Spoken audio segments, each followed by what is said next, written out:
شنو معنى كلمة معيدي؟ بعض الناس عندهم مصطلح المعيدي اللي يربي حلال، واحنا اذا نرجع بالتاريخ رسول الله محمد ابو العلم وخاتم الانبياء والمرسلين كان يرعى الغنم، وهذا شيء مو عيب.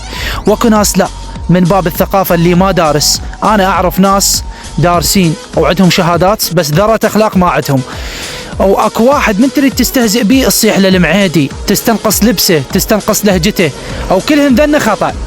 كلمه معيدي واساسها وحقيقتها اجت سابقا. اي شخص يعادي الاحتلال البريطاني يسمونه معادي، بس بمرور السنوات كلمه معادي تغيرت الى كلمه معيدي.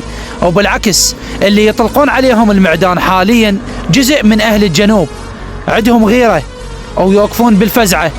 او اتذكر مقطوعه من هوسه لعدي الكعبي يقول كا هو المعيد شبيه خاف يزفر لسانك، كا ياهل اجاك بليل من فرهده ونسوانك. مختصر مفيد وتحياتي لكم.